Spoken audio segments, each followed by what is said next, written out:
of Book 1, Everything You Know Is Wrong, Human Origins. Lloyd was a presenter for us at the summer seminars this last summer, and he is one of those few rare, extraordinary people that has been invited back to repeat. And after you see and hear his presentation, you'll begin to understand why. He, well, he's a friend at this point. He really is. And he's an awfully good man, and he's got a brilliant mind, and you're gonna love this presentation. He's a native of Louisiana. He is a graduate of Tulane University. He has a BS in psychology. He's been a writer for over 25 years, and he's been a thinker for a lot longer than that. Ladies and gentlemen, Lloyd Pye. Thank you, Bob. Appreciate that very much. For those of you that have seen this movie before, you're going to notice that the front end of it is going to be missing. I'm not going to do the part about Darwinism because I'm going to add some material at the end that I didn't have at the last time, and I think you'll find it interesting. So what we're going to do is just start right in with the human origins, in as much as the book is about human origins, and we'll go from there. All right, can we have the first slide? All right, everybody just take a minute and look at this.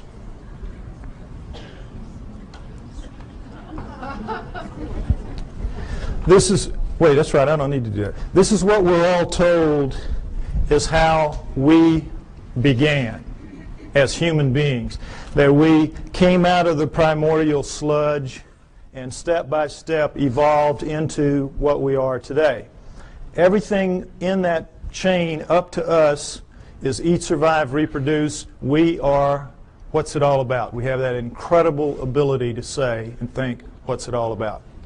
How'd that happen? That's what this is going to be about.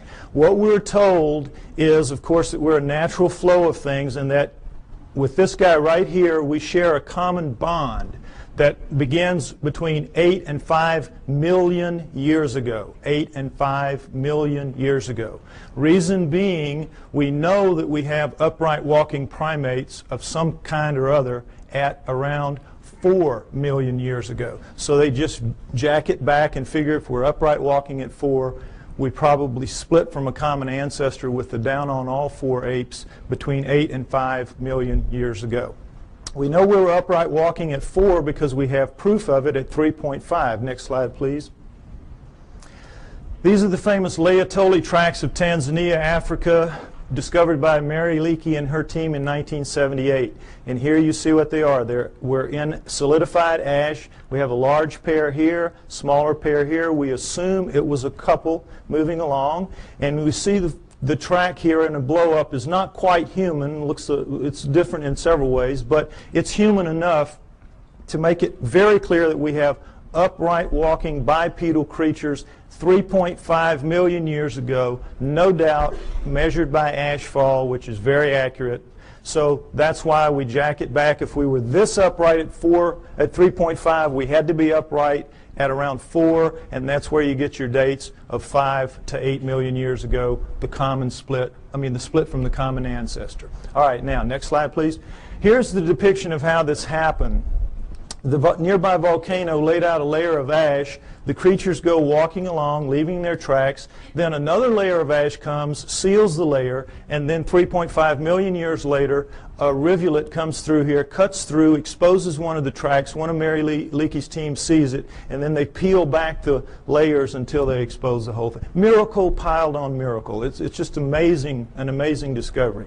Now, the reason I show you this is I want you to notice that all pre-humans that you will see in the books, and go back and you can check, they will show you a head that looks like this one pretty much, grossly primate in its characteristics rather, because that's what the skulls of all pre-humans look like. But then they'll always stick these human bodies underneath those heads. And this is a subtle brainwashing that is performed on all of us to make us think that these are in fact pre-humans, because that's what they're called. That's what anthropologists call them, pre-humans. Now, you can't pretend that those heads are in any way human, so they don't, but they leave the body parts looking, you know, amazingly human. You have the hands coming down mid-thigh, and you know, I hate to say it, but God, this looks a lot like my body right there.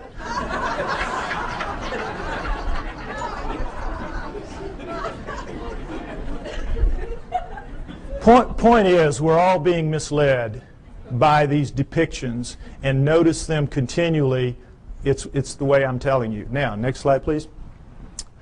Lucy is very famous. Everybody should know her story. Lucy in the Sky with Diamonds, 1974, Afar Valley, Ethiopia, discovered by Donald Johanson and his team.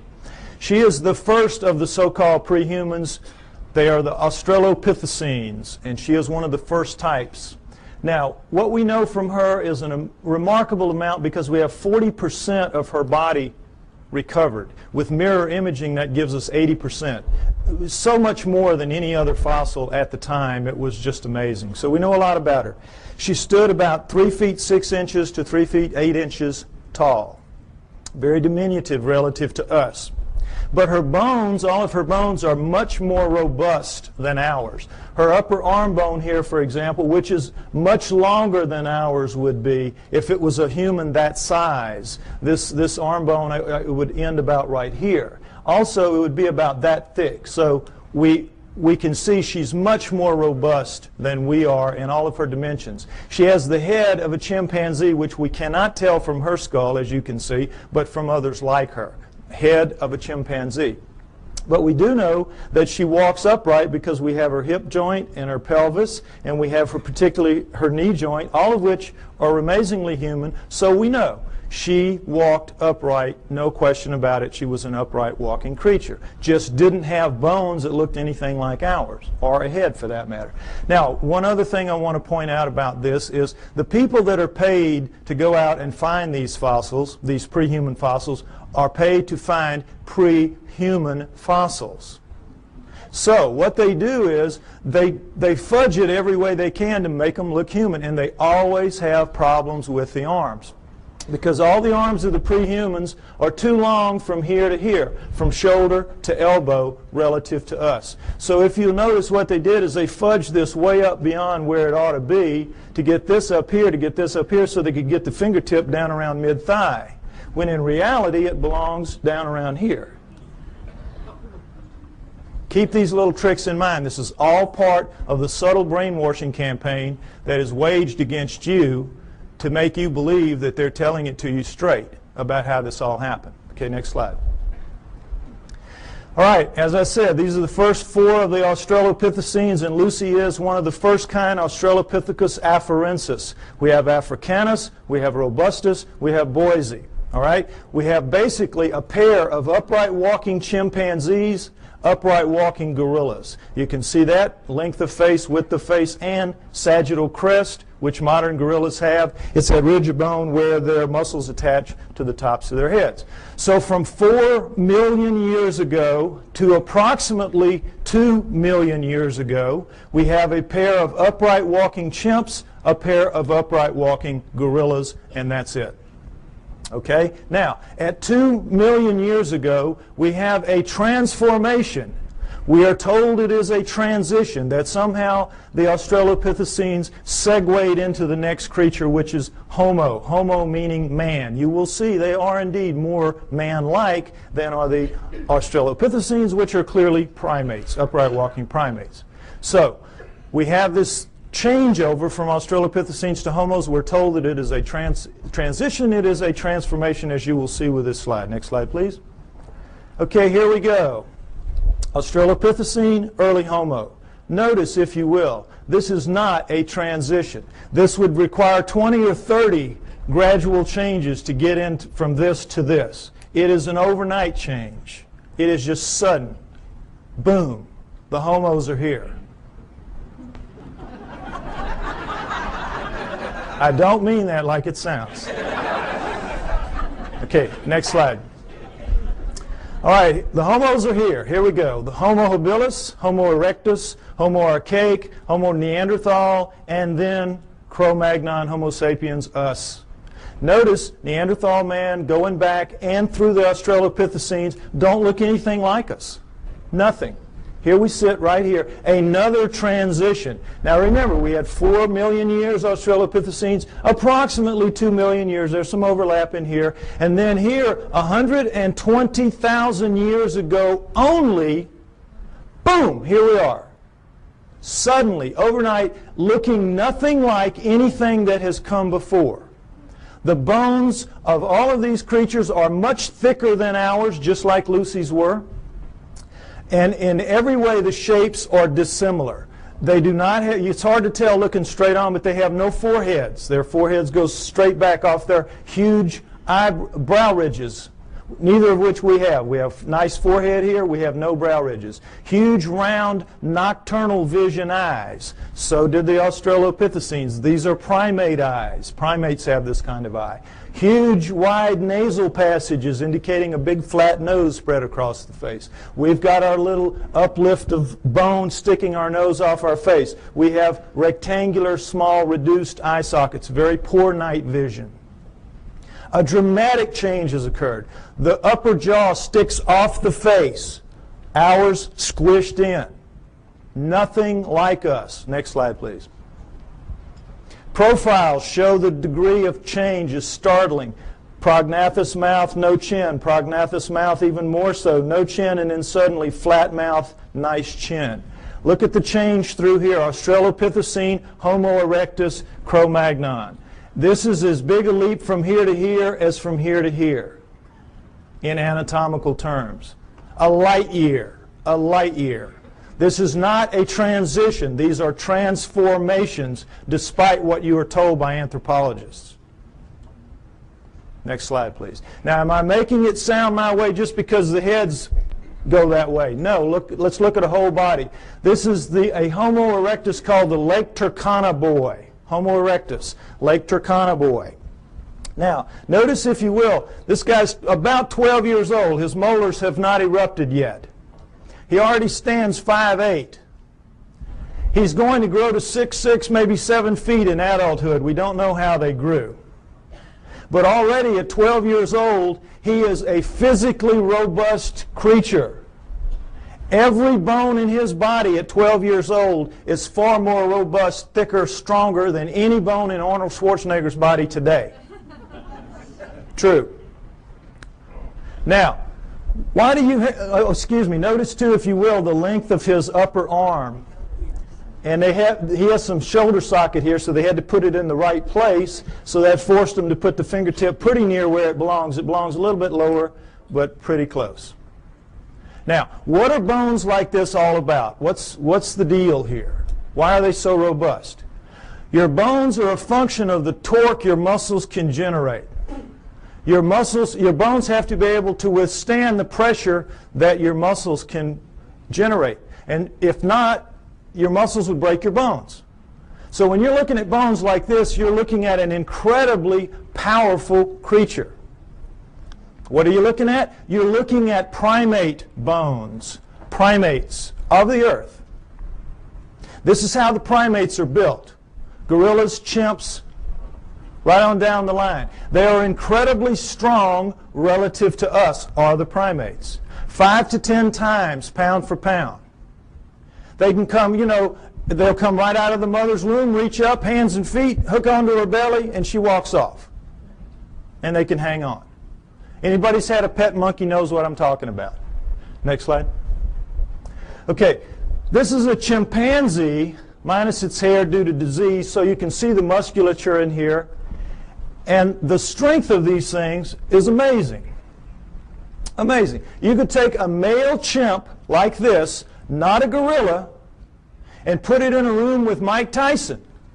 It's a battle to the death, and they both understand that. 2 or 3 minutes, this chimp is walking out. Now, he may be missing an ear or two.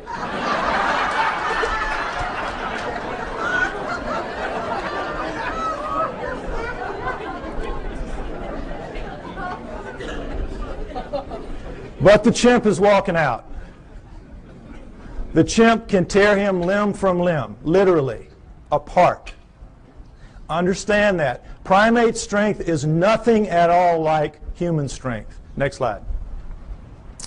Same thing for Neanderthals, our supposedly closest nearest kin until just recently.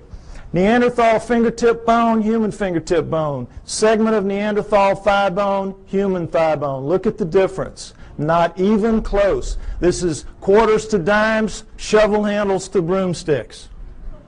No comparison. Our supposed, and we used to be told, absolutely, they insisted, they swore. We came directly from those guys. Even looking at this kind of evidence, that is what they insisted. Why? Because they have to explain it in terrestrial terms. Understand that science is hamstrung. They've painted themselves into a corner. They have to explain everything in terrestrial terms. They do not allow for outside intervention, whether that outside intervention is extraterrestrial or divine.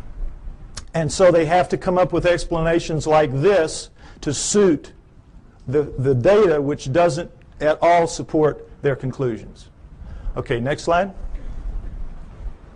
All right, here's the drawing that shows it a little more accurately what the prehumans are vis-a-vis the humans. Notice that in the drawings the hands are down pretty much where they belong relative to ours. Also notice the rib cages are the upside down funnels of primates in the prehumans as opposed to ours. What's the situation there? Well, you can't tell it very well from here, but all of the prehuman heads are stuck on their bodies like that, the way primates are. Their heads are down in on their shoulders. Only we have that elevated neck sticking our head up off of our torso. They also have that extra arm length and that extra power, and so they need a bigger fulcrum up here to wing their arms and do what they have to do. So all of that extra muscle mass plus the head torque down in there squeezes out the room, and so you're going to get that pinched off triangle that primates have. And we, with our shorter, lighter arms and lighter bones, we don't need all that muscle mass, and we got our heads sticking up, so we have a completely different rib cage. I want you to understand that. Now, the main thing to understand here is there is not a single human bone in the so-called prehuman fossil record. The main thing I want you to understand, there's not a single human bone in the so-called prehuman fossil record. And guess what? Anthropologists will not argue the point with you. An idiot can see it. An idiot can see it. All you got to do is point it out to them. Well, they know that. So they say, you're right, you're right. There's not a single human bone in the prehuman fossil record, even though we insist that these are indeed prehumans. The reason we can get away with this is because we're going to put somebody right in here that's going to show a transition between these guys, and that is the missing link, the famous missing link. You've all heard about that. This is what it is. This is the thing that's going to stand right in here and miraculously show a smooth transition from this to this. Well, I tell you what, if the missing link was here today, he would need about 20 or 30 cousins standing right beside him, showing enough gradual transition to make this plausible. You don't just get one missing link. You need dozens to make this theory work of gradual transition, the Darwinian paradigm. And they don't even have so much as a fingernail, not a fingernail, of the missing link. Which leads us to conclude that Charles Darwin is a blowed-up peckerwood.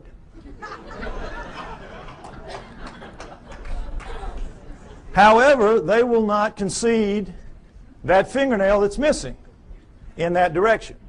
Darwin's still intact, everything's still okay. Missing link's going to show up. It's been 140 years, not yet, but he will show up. Okay, next slide. All right, the throat thing, I want you to get that clear in your mind.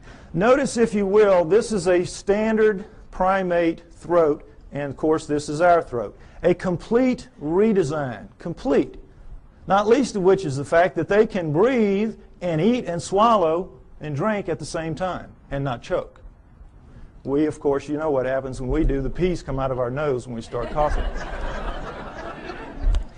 Okay, so the point is that primates with this kind of throat can make tremendous amounts of noise. Anybody's been to a monkey house or, you know, at the zoo, you know what I'm talking about. Hoops, hollers, screams, howls. They know no limits. They can just puncture your eardrums, some of them, howler monkeys particularly. But they cannot do the thing that we can do with our throats, which is what I'm doing right now, this minute. Break those sounds into little bitty pieces. It's called modulating. They can't modulate. They can't speak. And try as we might to teach them to speak, and we do. You know, Coco, they've been working for her, what, 20 years now? Up to maybe 3,000 words. You could put her in a third grade class and she could probably be valedictorian. But she can't speak. She can't speak, and she's never going to be able to because she doesn't pack the gear, as they say in the military. She doesn't pack the gear and never is going to. No primate is. We are completely different and completely special because of it. Next slide. All right, now, so here's what we're left with. This supposed smooth transition right on through from the early ones to the later ones, including this. Now you can see, I hope, that all that's really happening here is the brains are getting bigger. And it's harder to tell because the Neanderthals and the archaics, their brains are expanding back here in what's called an occipital bun. But they're getting bigger every step of the way. It surprises most people to find out that Neanderthals had bigger brains on average than we do. 1,500 cc to 1,400 cc. Bigger brains than we have, Neanderthals. We shrunk somehow and got so much smarter. Figure it out. Point is that we're told that all these guys went extinct at 30,000 years ago because that's when we see the last Neanderthal. That's when we find the last Neanderthal fossil, 30,000 years ago. Okay, so they went extinct and that's it, and we're left behind. We were told for a very long time that we appeared at 30,000 years ago. That Cro-Magnon appeared right as the Neanderthals ended, so it was a real nice fit. You know, we appeared somehow, we killed them all, and that was it. Transition, we took over the lease, and that was it. So, the reality then later proved to be that these guys existed at least 120,000 years ago. These guys existed down into 30, so you got this huge overlap of nearly 100,000 years where they're living basically side by side on the planet and not killing each other off. So that one kind of went out the window, so they said, all right, so we didn't evolve from the Neanderthals, we evolved from the Homo erectus. You saw the Lake Turkana boy and how much we look like him. We evolved from him now. That's the new theory. Okay, you can see the problem. Now, did this really happen? Did they all go extinct? Well, why would they go extinct? No natural predators. Meanest dudes in the valley. They can take a lion on head to head and tear it apart. That's how strong they are, and that's how big they were. So what would make them extinct? Could we do that? Yes, we could. We are vicious little buggers. We are smart. We hunt in packs. We are pack animals. We're hyenas. We're two-legged hyenas. And we have a savage territorial imperative. Together, we could kill any of them. One-on-one, they just pop our heads off like a pimple. Understand that. So, given that, what if what we did was instead of driving them to extinction, we just drove them where they don't make fossils anymore? What if that happened? Is that a plausible scenario? Let's take a look at it. All right. Let's look at the Earth first, where these guys will live in. The Earth is divided into ecological niches. Ecological niches. You have the prairies, the savannas, the grasslands, the lightly wooded areas, primo niches. That's where everybody like us would like to live. You know, it's comfortable. The not so nice niches are the heavy, deep, dense forests, jungles, swamps, bad places like that, where we kind of live on the edges, but we don't really live in the heart of darkness. We think we do, but we don't.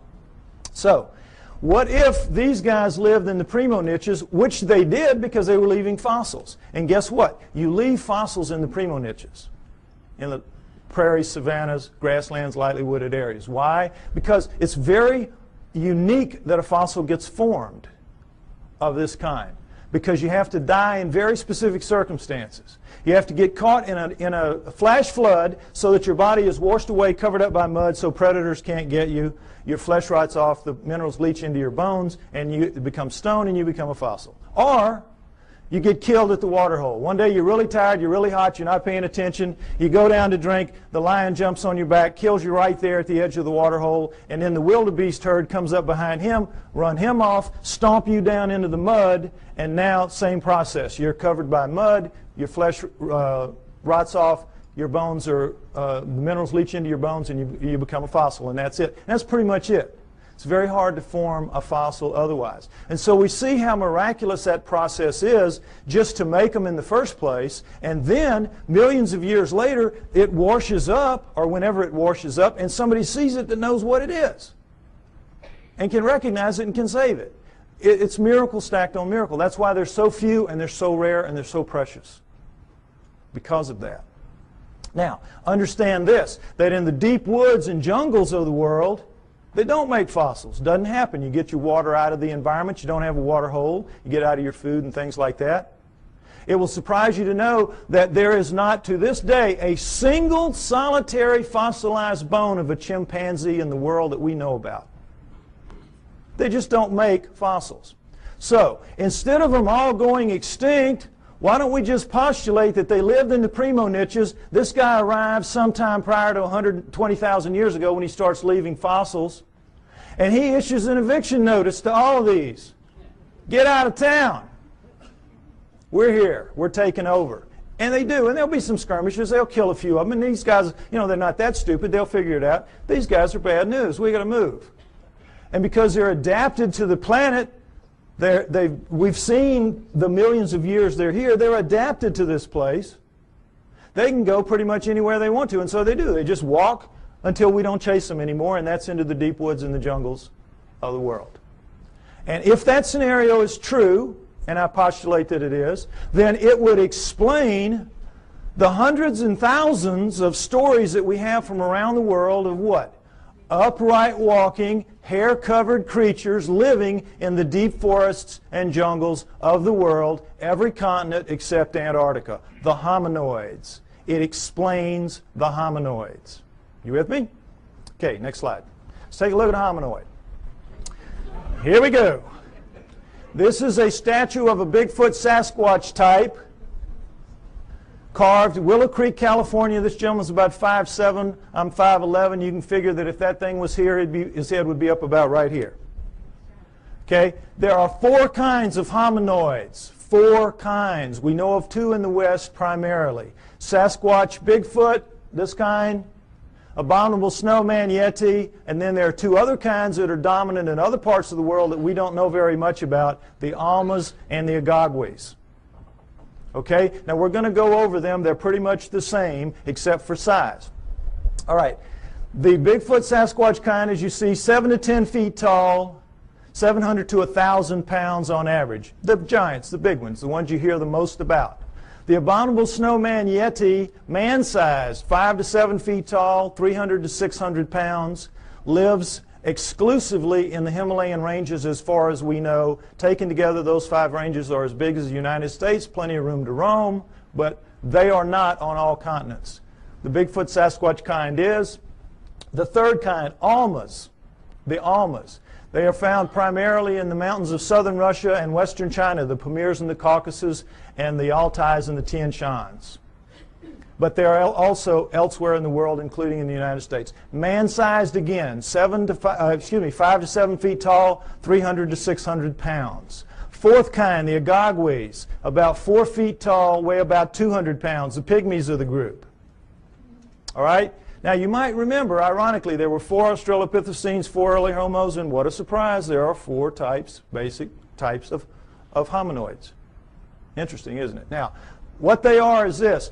The Bigfoot Sasquatch kind live in what is called lower montane forests. Now, in mountainous terrain that are covered by trees, and if you've done any flying in the Pacific Northwest, you know what I'm talking about. The lower trees are called lower montane. As you go up, you get into upper montane. The Bigfoot Sasquatch lives in the lower montane. The Abominable Snowman lives in the upper montane forests of the Himalayas. You get the idea, Abominable Snowman, he lives up in the snow. Nobody lives in the snow. There's nothing to eat there. They live in the upper valleys, and you see them occasionally as they cross from one valley to the other by going over a mountain, the snow part of it. Okay, now the Almas also live in the lower montanes, but they're more flexible.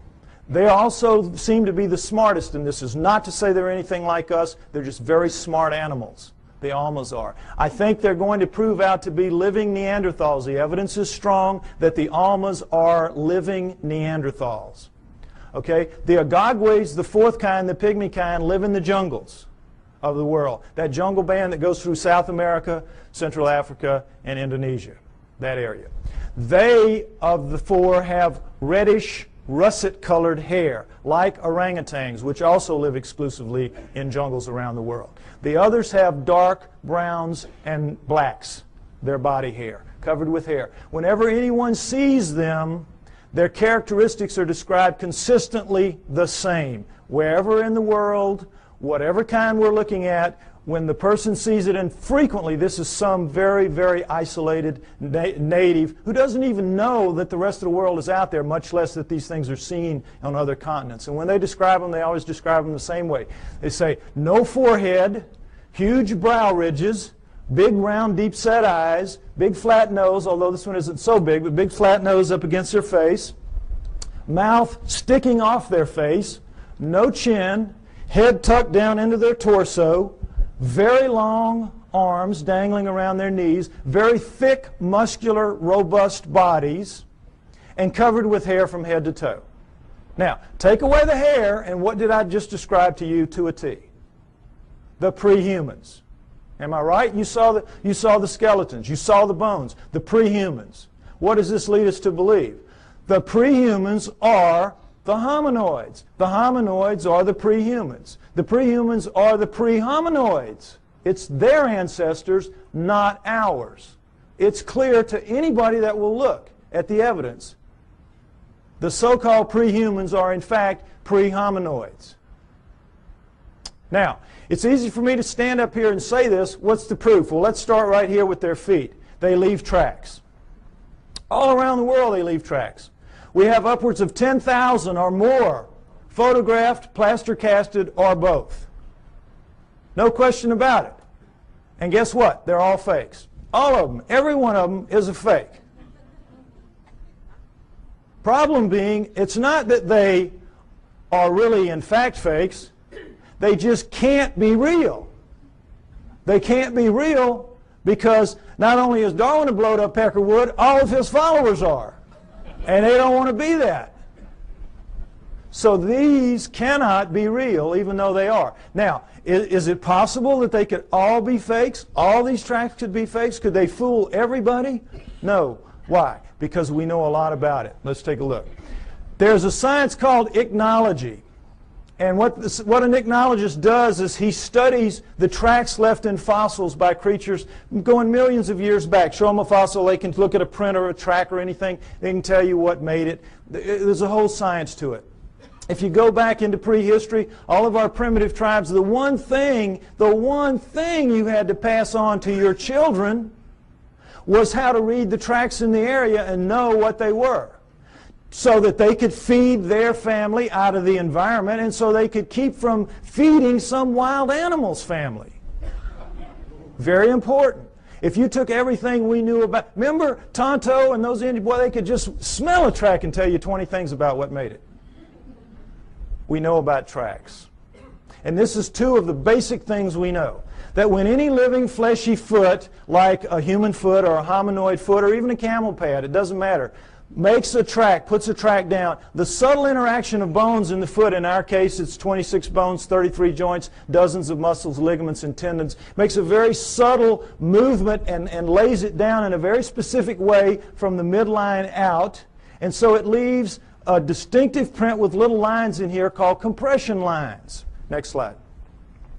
When you do it with a fake foot, you don't get that subtlety of movement because there's no sequential parts to a fake foot. If you're missing a foot and you need a prosthesis, you're going to get just a dull, stiff foot. We cannot duplicate anything even close to it. Anything even close to a real foot. So whether this is plaster or rubber or plastic or wood, it doesn't matter. If you're making a fake foot, it's going to be of a piece, and so when you put it down into the medium, you have to stamp it or press it as a whole, and in doing so, you get a very distinctive look to that, and it's a little ridge here with cracks on the top and the outside that's an impact ridge. So we have compression lines and impact ridges. Now, I can give this little lesson to a class of first graders, lay down a bunch of tracks here, real and fake, give them a magnifying glass, and they will not miss one. They will not miss one. Now, forest rangers that make their living out telling you, bear, elk, zebra, it doesn't matter. Whatever it is, they can tell you what it is. And no anthropologist will question their expertise. But if they see a hominoid track and they say, oh, boy, that looks real to me too, the anthropologist say, well, you don't know what you're talking about there. You don't know what you're talking about there. That one's fake. You're wrong there. See how absurd it is? And for the most part, you believe it because you don't expect them to lie to you. You don't expect them to have an agenda that they're maintaining. But they do, and they do. And keep it in mind. Okay, next slide. All right, this is the way a human foot works. Looks and works. This is, of course, a good foot, not a flat foot. This is a typical human foot with an arch. When we come down on our heel, we have to swing our momentum around the arch, then cut it over into the ball, which will regenerate some of the lost momentum, and then we come out thrusting off of our big toe. That's how we walk. Our smaller toes pull up and act as balancers. If you notice your feet tonight when you walk around, notice how that works. Your big toe will go down, your other toes will pull up, and it will leave in making a medium, an undisturbed ridge of medium here, in making a track rather, an undisturbed ridge of medium right here, but this of course will be squashed. Very distinctive print, no question about it. Now guess what? We walk badly, badly. When you do time and motion studies of us walking, we're keeling around as we're swinging our momentum through our feet. We're locking our knees. We're basically throwing ourselves through our hips. That's why our joints wear out as we age. Our knees and our hips. We're using them badly. We walk badly. Whoever designed us needed to go back to the drawing board a couple of times more. They got lazy. It was a mistake. Okay, with that in mind, next slide. Let's take a look at a hominoid track. Typical hominoid track. This is Bigfoot, 16 inches long, but taken in that really nice powdery dirt you get at the end of a hot summer, so it's a very clear, distinct print. Notice, if you will, the differences. We have a midline about right here, ankle shifted very far forward, heel extended back here and very much widened, forefoot shortened very much and widened, all five toes looking about the same shape, ironically, square, and all five toes acting as balancers because you have medium all the way through here. So you're getting the forefoot thrust coming out completely of the ball area, which is dented in, and it's like a two-part motion, sort of. So they have a completely different foot. It's a completely redesigned foot. Why? Completely redesigned creature. Much bulkier, much heavier, much denser, much more robust. So you need a different kind of foot. No arch is going to support that kind of weight, so you have no arch. Now, the funny thing about most real, quote, fake tracks is that the local yokels who make them make big human footprints and go out stamping those around. So, you know, immediately, they don't even have sense enough to know you got to do it, make a completely different foot. But the main thing to notice here is, remember, in our motion, we walk here, we go here, we do this, and we're very awkward. Look at the line of thrust here. Straight shot. What does this tell us? He walks right. He does it better than us. He does it the way it's supposed to be done. He or she does it the way it's supposed to be done. Isn't that interesting? Next slide. Okay, this is something else that the best hominoid tracks have.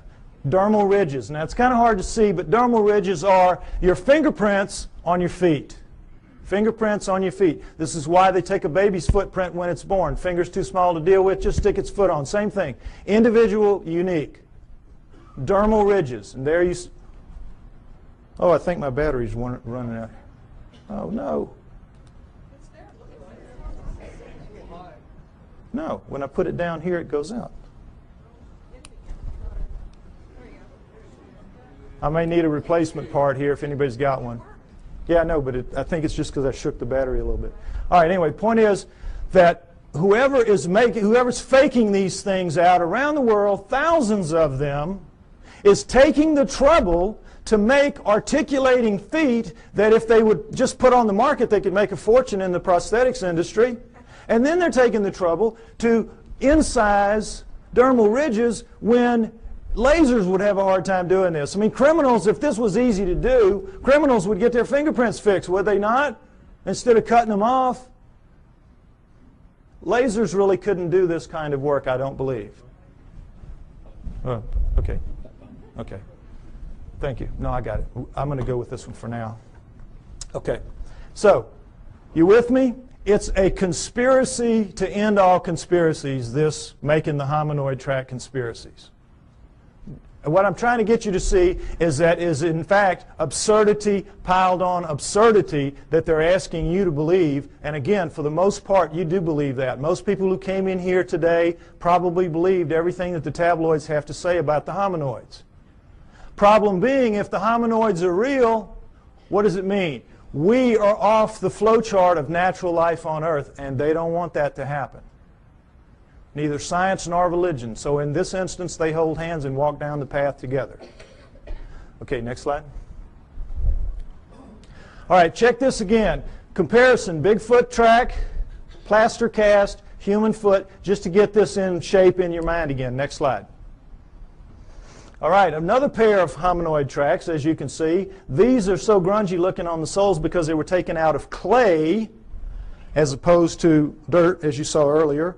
But in every other way, they're hominoid tracks, are they not? We found, they're found together, so we assume it's a male and a female, like the two that we saw walking along at the Laetoli tracks. Right? Would everybody agree? This is as hominoid as it gets, right? Wrong! Guess what these are? Neanderthals. These are Neanderthal tracks, absolutely and without doubt. Toriano, Italy, a cave 30,000 years ago. Neanderthal artifacts all over the place. Neanderthals.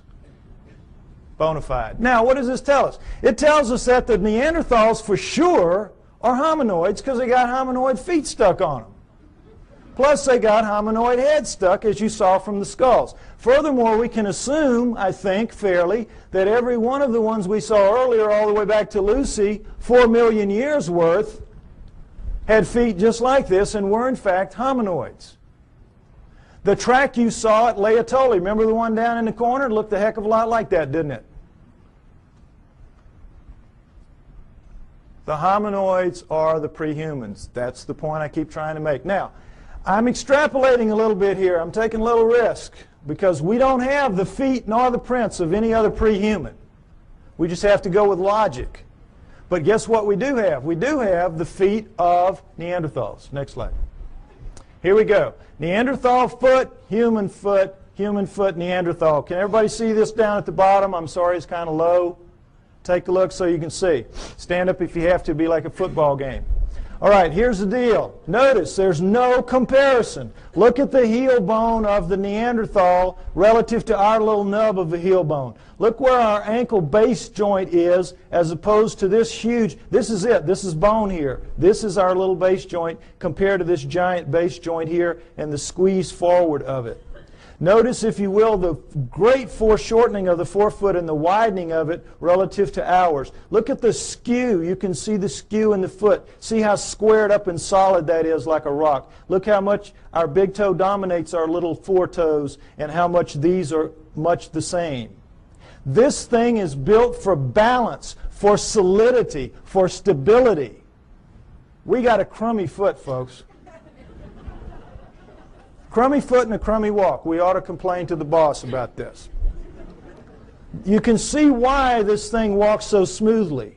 It's just kabloom, boy. It's just perfect for maintaining balance and stability, carrying all that heavy bulk and weight.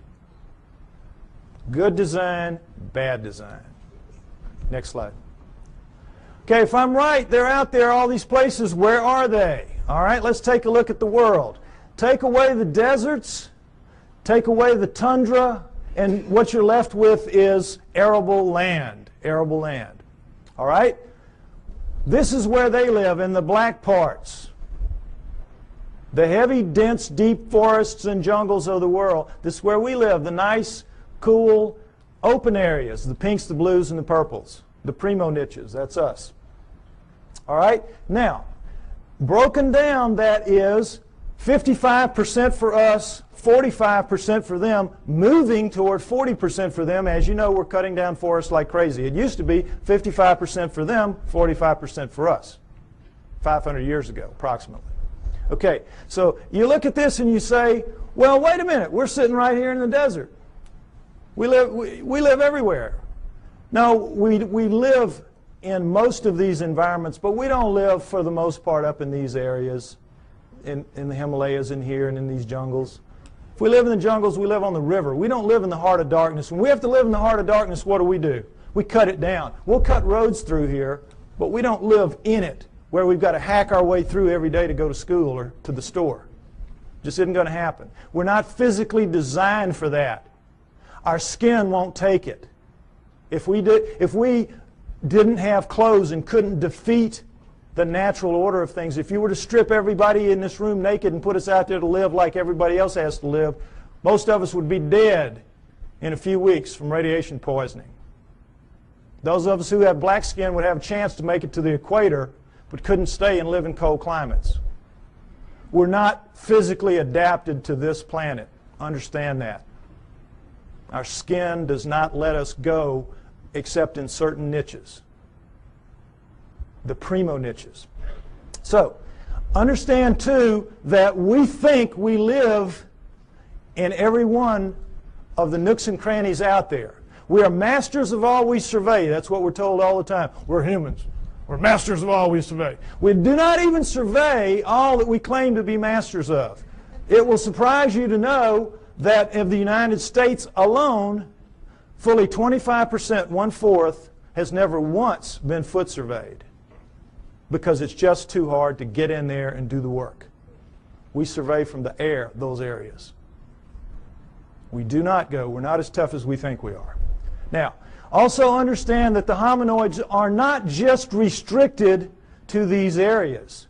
They move wherever there are forests. These are their real stomping grounds. But they go anywhere that there are forests. They use forests like highways because they are migratory animals. They migrate. They do not hibernate. They move with the seasons. And they use forests as their highways. As they live in the forests, they do a split shift with the bears. Bears work the day shift, they work the night shift. It is. It's how it works. Also understand that of the 5,000 quality sightings that we have in the United States and Canada, now I'm not talking just, skimpy ones. I'm talking good quality sightings, 5,000 in the last 50 years, half have been east of the Mississippi River. Every state has them, except possibly Nevada, maybe the mountains north. We have them in Louisiana, down in the swamps, the little one. It's called rougarou. When I was a little boy growing up, don't you get too far from the house, rougarou will get you. The little red man of the woods, the boogeyman. Excuse me, boogerman, right. Slip of the tongue. Anyway, Florida has the skunk ape. New Jersey has the Jersey Devils. Arkansas, everywhere has them. I bet you every one of you have heard stories about this from your state. They're everywhere. And it's the same around the world. They share the planet with us. Okay, next slide. So, you say to me, well, okay, by George, we're humans. Why don't we just go out there and get one? Even so, we can do anything. Why don't we just mount up and go get one if there's so many of them out there? All right, panda's a perfect example of what the problem is.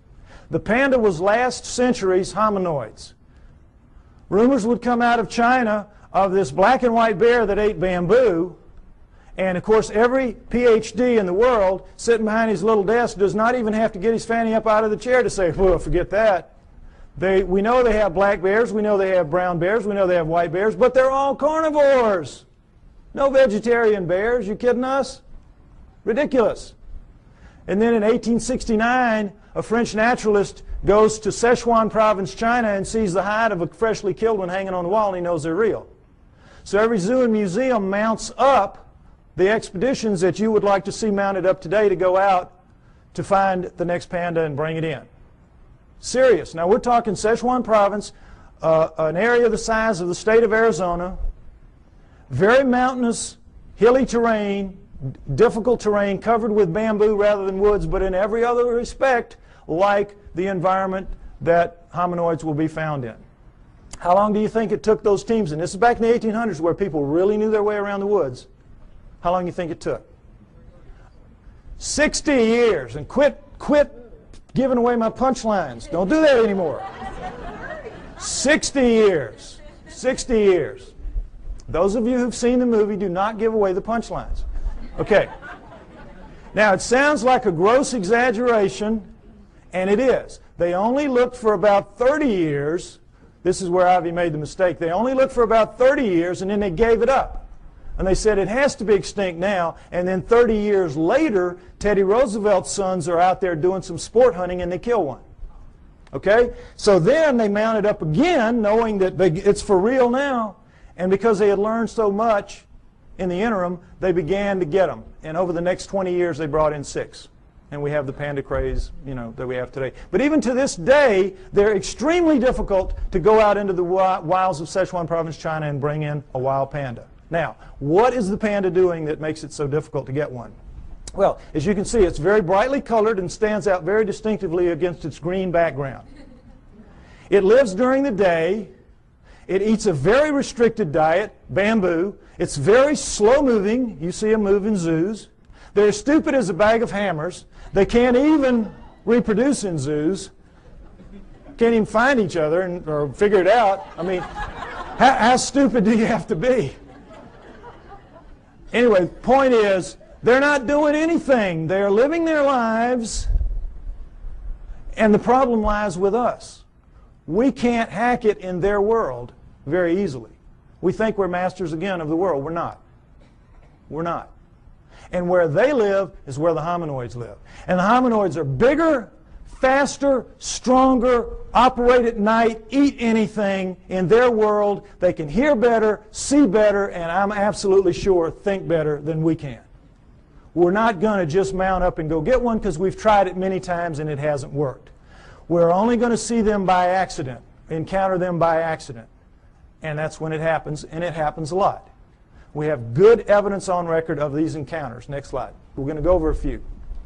The famous Patterson film. Roger Patterson took a film of a female hominoid walking along a creek bank in 1967, October. You all saw this, well, not all, but some of you saw this recently on a television program called World's Greatest Hoaxes. All right? That itself was a hoax. That program was a hoax. I wrote a long email about this, and it's on my site if you'd like to read it, www.lloydpie.com. It's a defense of the Patterson film showing what they did not talk about in that program, trying to make this film look like a hoax and pick on it, as people will do occasionally. There's no doubt that this is a bona fide film for a number of reasons we're going to go over.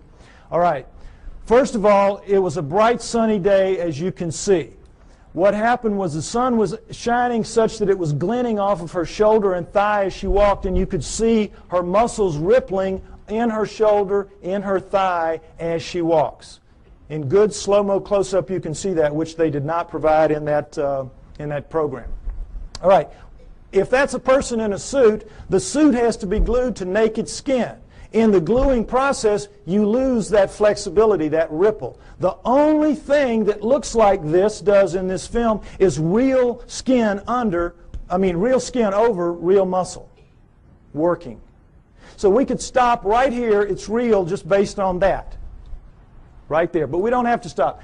The arm, if you've all seen her walk, she walks along like this. She drags her arm down around her knees where everybody says, the hominoids do. Why? The elbow articulates right here, which is much longer from shoulder to elbow than a human. If that's a human in a suit, impossible. You can't get an elbow bend at the same point. So we could stop right there. Solid proof that that's not a human being in a suit. But furthermore, Jerry Romney, the guy they said was in the suit, they stuck him with breasts. What would they do that for? Why go to the problem? Why go to the trouble? As she walks along and she turns back to face him, you see the breasts sway, and she takes a couple of steps, and you see that nice jiggle that we all know. If it's a person in a suit in 1967, it's going to be those early silicone jobs. Remember those? Absolutely real right there. Furthermore, she left tracks in the hard-packed sand of the creek bed. 1 inch deep. We have pictures, we have casts. That cast you saw earlier of the cast in the foot, that was her foot. No question, inch deep, walked a 200-pound man beside her not long after. He sank about 1/4 inch. So we know that as she stood there doing this, she weighed 600 to 800 pounds. Fake that. That's got to be a real lead-lined suit. 600 to 800 pounds as she walks. So we know that it was a legitimate film. Furthermore, as they pointed out in the program, with the fake films, they can never tell you where it happened and who did it, who took it, because they don't want that guy to be grilled and they don't want experts to go and measure one limb here and know how tall it really was. Well, what Patterson did was he went right out fast as he could and begged every expert in the area that he could call, every anthropologist and zoo person, come out, bona fide sighting, please bring dogs. And you don't want to bring dogs because these things have a very powerful body odor that even tracking dogs will recoil from. If it's a person in a suit, it's like the suit's not even there. The dogs are after it. Patterson did, of course, no expert came. Needless to say, they never do. You can't get them to go because they know what will happen. A young man named Grover Krantz went out early in his career as an anthropologist, took a look at one, and he said, it looks real to me. And it's 30-some-odd years later, and I think he's still trying for tenure. They've made a tremendous example out of Grover Krantz for what happens to people who side with the enemy in this issue, which is a very volatile, very sensitive issue. Okay? So no experts would come, needless to say. Patterson did everything right that he could except film something that could be real. Other than that, he was great. Okay, next slide. A man named Albert Ostman, picture taken in 1957, talking about an event that occurred to him 33 years earlier in 1924 when he was a young man, a timber cruiser in the woods of southern British Columbia.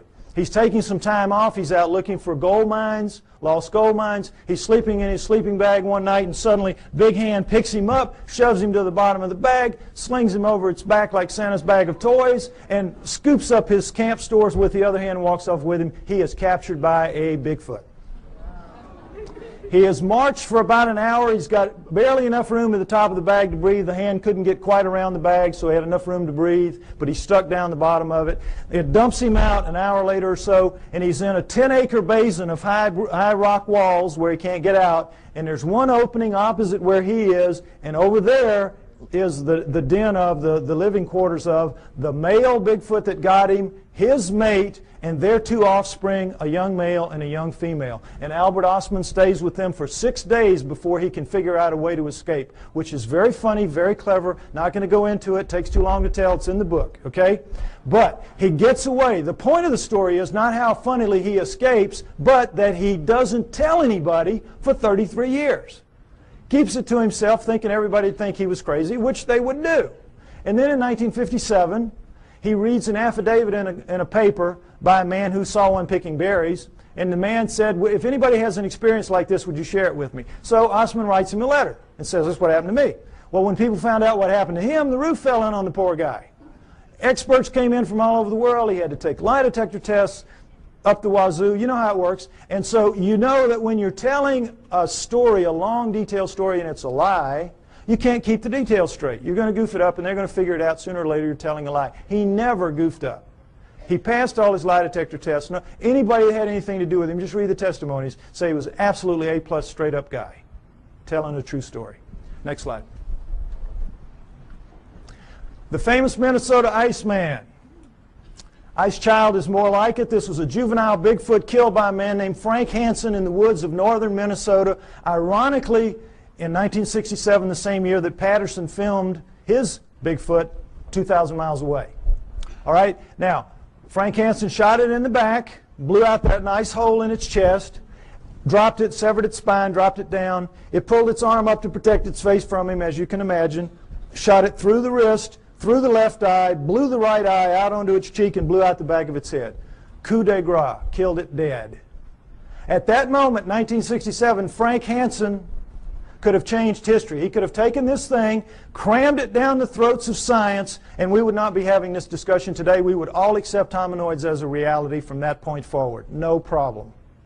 But Frank Hansen was not that kind of man. The kind of man he was, he saw the opportunity. He bought a 7-foot floor freezer. He threw the body in there. He filled it up with water. He froze it. He put a piece of plate glass over it, and he took it around to shopping malls and county fairs for about 12 years, from about 1978 to, about 1968 to about 1980.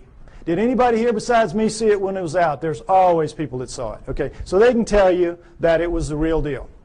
Okay. Now, what you saw if you went and paid your buck to see it was this thing laid out, and you could see it's kind of snowy, milky ice right here, but where you could see it was like glass. It was like air. It was clear. You know how ice can be. So, you could see very clearly that this was an ex-living dead thing laying in front of you. But don't take my word for it. Take the word of a man named Ivan Sanderson. When Frank Hansen was trying to get publicity for this, he allowed Ivan Sanderson, a true zoologist and a great cryptozoologist, to study this thing for 3 full days. Very powerful lights, the whole works. And Sanderson wrote this tremendously detailed technical report about it, much of which I quote in the book. You read that, you will know the man knew what he was looking at from a technical zoology standpoint. I'm looking at it just with layman's eyes when I'm a young man, but they're perfect eyes, astronaut eyes. So I'll tell you what I saw. What you could see, what anybody could see, because the knees were almost to the top of the glass, is that every hair, you know how hair floats in water? This is not our hair. This is primate hair, 2 to 3 inches long. It's sticking off. It's like a pincushion off its body. You can see right down to its skin wherever you look. And wherever you look, you're looking at what amounts to a small pencil lead hair, round, tucking into a pore, perfectly tightly round. Wherever you look, millions of them, wherever you look. Now, what we're told is this was just a wax and rubber dummy made up by a charlatan who was out to just take advantage of people, right? Ask anybody who works in the wax museum business, and they'll tell you the one thing you can't do well is hair, because to get the hair right, you got to punch it in with a tool, and you got to pull that tool out, and it's going to leave a little nick mark around the hair. None of that in this creature. None. But the thing that really impressed me the most, and I'm sure everybody else will verify this, is, you know when you kill a deer or something, you let it bleed out, but for a long time after it oozes that pink kind of fluid. You scrape your elbow, for women who don't deer hunt, scrape your elbow, you know, and after a while you're still oozing that pink sticky stuff. Well, it was still doing that when he froze it, when he put the water in. So as the water was freezing, that stuff was coming up in tendrils, ribbons, pink ribbons of that sticky, oozy stuff, coming out of every wound, out of there, out of the mouth, out of the nose. You know when you have a traumatic head injury, you bleed out of your nose and your mouth as well, out of both eye sockets, out of the wrist. Little pieces of bone were sticking out of the wrist. Every one of those, and those ribbons went from down as deep in the holes as they could get up to the surface, and they spread out in little pools, little circles at the top of the ice. Now, I defy anybody making a fake to even think to do that, much less pull it off and make it look so real. This was the real deal. Next slide. Perhaps the most interesting story of them all, Zana from Russia, an Alma. Remember I told you that the Almas were also man-sized, 5 to 7 feet tall, 300, 600 pounds, and they're dominant in Russia and the Orient. This is Alma, the living Neanderthal. This is one of them right here. This is Zana is an Alma, was an Alma. Now, understand this. In the Orient, the tradition when one of these things is captured for whatever reason, was to kill it immediately, desiccate its body and sell its body parts for medicine, principally aphrodisiacs. That's the Oriental tradition. In the Russian area, though, when they would be captured, male or female, they would be used as slaves, physical slaves, held, spirits broken in these primitive villages where they would be, and they would be used to carry wood, fetch water, do the haying, all the heavy work nobody really wants to do. Make the slave do it. And so that became their fate. And for females, another aspect of it was they had to become the sex slaves of the men of the area. And that was one of the other great advantages to having a female. And so this is the fate that befell Zana in about 1850. She was captured as an adult in 1850. We do not know how old she was. She was an adult. She was taken to the village of Takina, where they kept her in a hole for about 3 years until her spirit was broken enough to let her wander around. She was dependent on them for food, and then they began to train her to fetch wood, fetch water, do the things that she had to do. And she became like the village pet for 40 years. She died in 1890. Now, how do we know this? Because in the Orient and Russia, they don't have the same tradition that we have. They're very old countries. They've been living with this for a very long time, for centuries. They know they're real. They send researchers out taking information about it. They send teams out trying to find them, or they used to when Russia had money. They don't now. But this was done in the mid-1970s. Excuse me, I'm sorry, mid-1960s. This research was done in the mid-60s. So, in the mid-1960s, this is an area of Kazakhstan where she lived, where people live very long lives. You know those places in the world where people live up around 120 years old? So they had over 100 people above the age of 80 that had known her quite well in their youth. There were 10 still alive who had attended her funeral. So they were able to get tremendous corroborative evidence, corroborative testimony about her lifestyle, and everything about her from all these different people, so we have an amazing view of what she was like and what her life was like. Again, a lot of which I go over in the book. But the main thing is that she never learned to speak, but she learned the language. They could talk to her and she'd know what they meant. And while there, she gave birth 8 times to hybrids with men of the village. 8 times. Killed the first 4 accidentally because her kind apparently washes the newborn off immediately. She would take it to the freezing glacial river that ran through the village, and because they had so much human in them, it would kill them. So the last 4, the village women took them from her at birth and raised them on their own because they looked so human. And every pair of hands was very valuable in one of those primitive villages like that. And so they raised them up, and they became Russian citizens. Married, had children. Her great-grandchildren are alive in Russia to this day. I know, it's an amazing story. Now, what do people say about her children? Well, everybody said that they were indeed taller than most, bigger than most, a little more robust than most, but not giants, not superhumans, just strong, you know, big and strong people. Darker skinned than most, but not truly Negroid. Hair like, you know, everybody, but not covered in hair like she was. Average intelligence, not wizards, not stupid. Ugly enough to make a freight train take a dirt road. Unfortunately for them.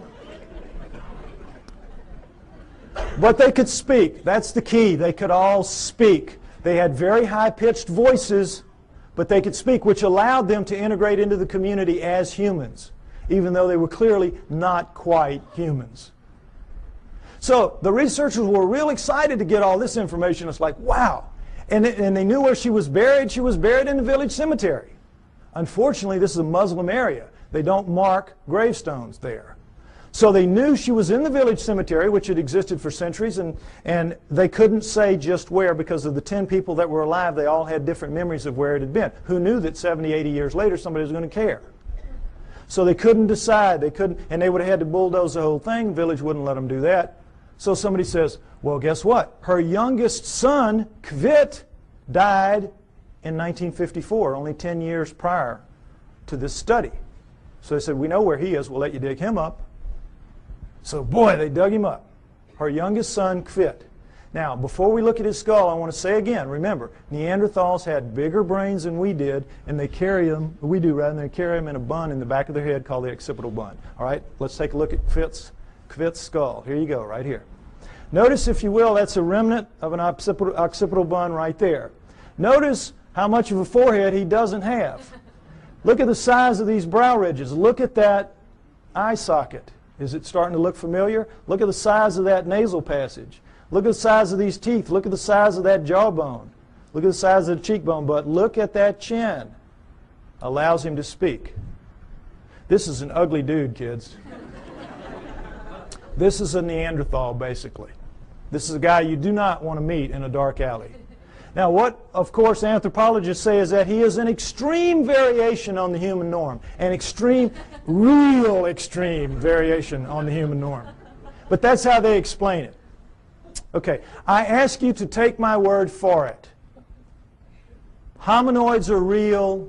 They live with us today. They have always lived with us. It is their planet. They are the native, indigenous, upright walking primate of planet Earth. There was a split somewhere between the down on all four primates and the up on 2 feet primates, but we're not the one. The pre-humans are the pre-hominoids. Go with me on that. Now, if you do, what it means is, as I said earlier, we human beings do not have a place in the natural scheme of life on Earth. And that's a problem. So if we don't, where did we come from? Why and how did we start leaving fossils on the planet at only 120,000 years ago? All right? Unlike Alan, the speaker you saw earlier, and perhaps unlike some of the others you might hear later, I have my own opinion. I don't necessarily agree with him. You're here to evaluate what we say and decide on what you believe. I am a pro-Sitchin person, as you will see. Okay? I have studied, and in part 4 of my book, I base part 4 on the writings of Zechariah Sitchin and the ancient Sumerians, because, next slide, I believe that the answer to where we came from is, in fact, going to be found in Sumer. Ancient Sumer. Modern-day Iraq, Tigris-Euphrates River, Zagros Mountains, the Fertile Crescent. And the Sumerians are the first great culture that we know to come out of the Stone Age. At around 6,000 years ago, they appear full-blown, boop, everything. Over 100 of the first that we attribute to a high culture the Sumerians produced. Now, logic would tell you, and certainly the Darwinian paradigm of simplicity leading to ever more complexity would tell you, that the first culture out of the Stone Age is going to come crawling out of the caves on bloody hands and knees. Are they not? But no. These guys come sailing out and start building beautiful cities and have education and law and everything. Next slide, please. They had the first great cities, the first great city centers, the first high-rise buildings, the first walls, the first roads, the first wheeled vehicles, the first ocean-going vessels, geniuses with water, first agriculture, first animal husbandry, first laws, first court systems, first literature. You name it. They had it. Well, everything except cable TV, maybe. I mean, they had it. They were great. They were a fantastic culture. And the Egyptians, Greeks, and Romans come from their culture. Those cultures developed from what passes down from the Sumerians, or at least out from the Sumerians, I believe. Okay?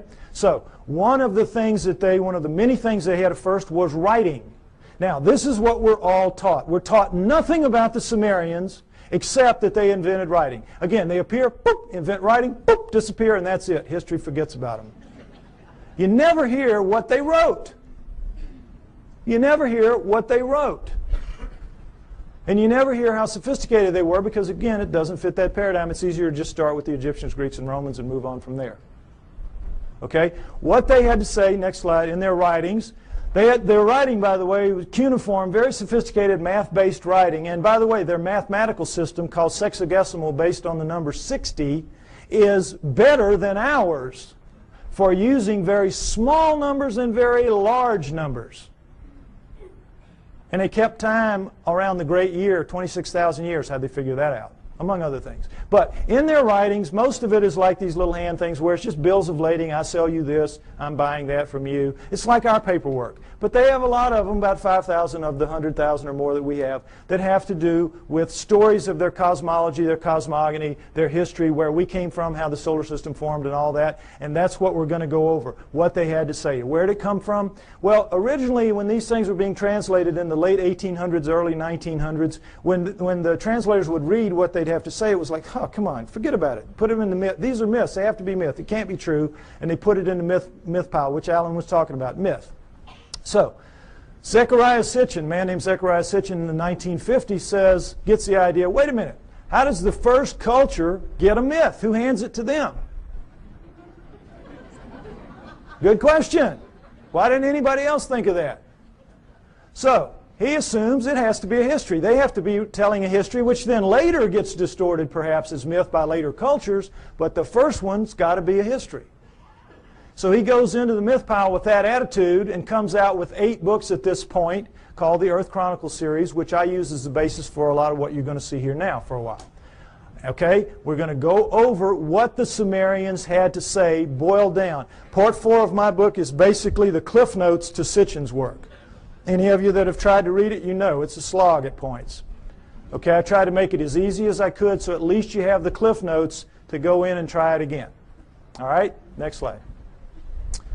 Here's what they say, that originally as the solar system was forming, there was the Sun, Mercury, Venus, Mars, and a big planet called Tiamat, right where the asteroid belt is now. And if you know about Bode's law, there's supposed to be planets at certain places of a certain size, and it all fits reasonably well except for the asteroid belt where there should be a planet, and there isn't. But there was Tiamat then, Jupiter, Saturn, Pluto as a moon of Saturn, Uranus, Neptune, and into that forming solar system at around 4 billion years ago, which we extrapolate and assume because all of them were still very plasmid, still very much lava-ish, able to pull moons out of themselves. And we know that the solar system formed at around 4.6 billion years ago. So at around 4 billion years ago would have been the time approximately when this would have happened.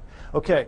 Nibiru comes in, and as it's a stray planet like the one we saw a few months ago being slung out of the binary star system on the news. We all saw that. Probably something like that. It's captured by the gravitational pull of the large outer planets, swung around the Sun, captured by the Sun, and is caught in an elliptical orbit like a comet, moving clockwise as opposed to the counterclockwise circles of the other planets. Well, as you can see, there's the capacity for real problems here with one going one way and one going the other. And in the second time around, Nibiru collides head-on with Tiamat at planetary speeds. This is a collision.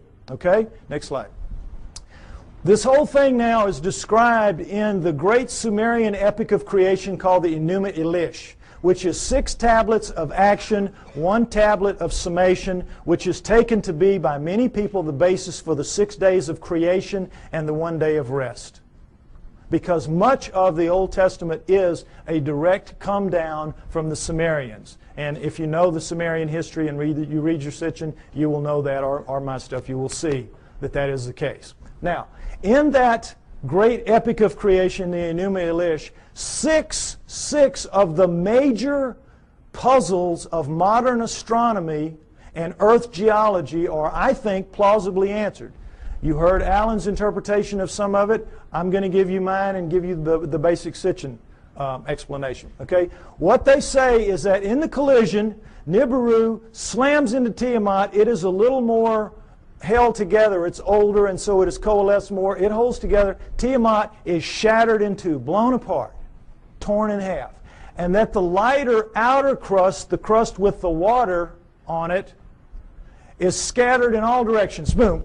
Just an explosion, the lighter crust, and goes off with the water. Now, one of the great mysteries of modern-day astronomy is comets. Comets make no sense for this reason. They come from all over the place. In a linear universe, when, you know, the great ball of a primordial cloud of dust and gas swirling around flattens out into a pancake to make the solar system, that's the ecliptic.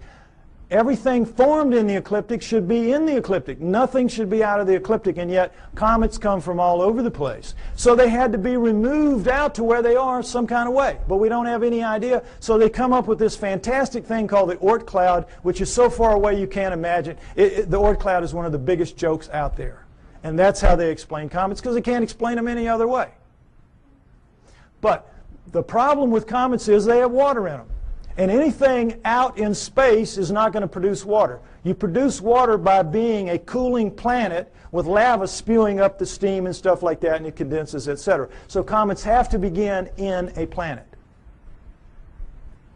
Now, this explains it, I think, plausibly well. Nothing that they will throw at you to explain comets will do it. All right, number 2, the other great mystery, the asteroid belt. What they say is that the inner viscous magma inside Tiamat in the collision was strung out, the bowels of the planet, the guts were ripped out and strung out and broke into little pieces. That's the asteroid belt. They called it the hammered bracelet. We call it the asteroid belt. But there it is. And that's a fairly plausible explanation for it. Again, this doesn't make sense because, as you heard, the exploded planet theory. Problem is, when a planet explodes, it ought to just go boom everywhere. It shouldn't be hanging around. Doesn't make sense for a number of reasons. Okay, now, the third one is Pluto. Pluto's a problem because it's, as you've all been hearing lately, they're trying to downgrade it. It doesn't belong. It doesn't fit. It has an orbit that's not like the others. It carries inside the orbit of Neptune, and it's 17 degrees off the ecliptic. Again, nothing should be off the ecliptic. What they say is that Nibiru, as it swung around, it pulled Pluto away from Saturn, its original home, and dropped it out where it is now. Now, all astronomers know Pluto is not a natural planet. It started life as a moon of an inner planet. They know that. But they have no idea how it could have gotten moved out to where it is. Here you go. Here's the reasonable answer right here. Now, let's talk about Earth. Three great mysteries here. Life. Well, first of all, let's establish that Earth is a remnant of this. What happens is Nibiru's moon bangs into the remnant of Tiamat, and like pool balls, boop, hitting, knocks it inside the orbit of Mars, and it reestablishes there and becomes the Earth, the remnant of Tiamat. Now, Earth has one great mystery is life. How did life come to be? Life appears, despite what you're told about the lightning bolt into the primordial soup and all that, forget it. That's just a joke. That's just a fantasy fairy tale to tell people that don't want to know the truth and to tell kids in school. That's what they're teaching to this day. We know very well that the first forms of life to appear on Earth appear suddenly. They're very sophisticated bacteria, prokaryotic bacteria, and there's not one, there's two kinds, and they appear at around 4 billion years ago. Suddenly, overnight, strata with two kinds, sophisticated bacteria, relative to what that first living form would have been. If I had done the first part of my show, you would see all that. Okay, you can get the tape or get one tape and put it in a room and let everybody see it if you want to. But anyway, the point is, life is a great mystery. How it would suddenly appear 4 billion years ago, here you go. It says in the tablets, in the collision between Nibiru and Tiamat, in the mingling of their waters, Nibiru passed life to Tiamat, to the remnant of Tiamat. Perfect explanation for the sudden appearance of two sophisticated life forms on the remnant. Now, the remnant now is over here with its moon Kingu, and has gone over, and now we're looking at two major differences in Earth and all other astral bodies out there. Earth is missing a huge portion of its crust, and it has plate tectonics, movement in the plates. How could that happen? No explanation. Why? Because in the vacuum, any liquid in a vacuum, what does it do? You see it in the space shuttle all the time. They let orange juice or milk. It makes the smallest, tightest ball it can make. That is what a liquid does in a vacuum. Smallest, tightest ball it can make. Now, that is what all the other astral bodies have done. They don't have plate tectonics. There's nowhere for the plates to go. They're as tight as they can be. Where do plate tectonics come from? In the collision, the backside of Tiamat is cracked like an eggshell. Cracked like an eggshell. There are the plates. There are the plates. And when the missing crust, of course, is when the half is there. It's still viscous. It's still magma. So what's it going to do? It's going to tighten itself down into a new ball, much smaller than the old one had been. And what's going to happen? It's going to have a big chunk gone, a big missing piece of itself, a big hole in itself, in its skin. And so that scar is going to break up into pieces as the plates move around, and we have the plate tectonics and we have the missing surface that we know about today. Next slide, please. And we'll take a look at just a representation of what it looks like with the water gone. Not to scale, of course, but you get the idea. This is not like any other planet or moon out there. Something happened. And I think the Enuma Elish gives a plausible explanation for what that was and for all the other things that I mentioned as well. Next slide. Now, when the dust settled, here's what we had. The solar system as we know it today, with Nibiru moving in this clockwise 3,600-year orbit. And I say it passes outside the orbit of Mars, inside the inner edge of the asteroid belt. And the last time through, I think, was around 200 BC, which means it's just past aphelion out here, and it's going to be back around 3400 AD, about 1400 years. We don't have to worry about it if I'm right. You will get arguments about these dates.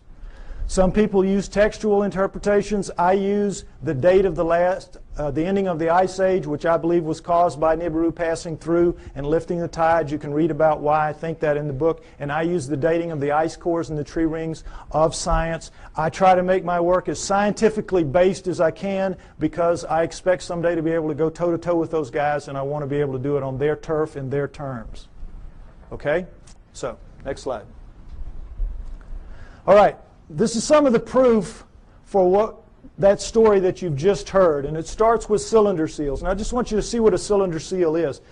There are about 5,000 of these that we have. They were their printing press. It was just a thing they would roll out on the clay to leave little pictures like this. Now, when they had a story to tell, they told it in the tablets like you saw. But when they had an event that everybody would know the event, like I showed you that cartoon, and everybody here, we all knew in a very small space that was talking about millions of words and thousands of volumes about evolution. Am I right? We all knew. Well, they would all know this was the story of the time the gods or whoever gave the water to the water buffalo or whatever. The point is, notice the fine detail in the best of the cylinder seals, and then realize that these are basically 2 to 3 inches high. They're like big spools of thread.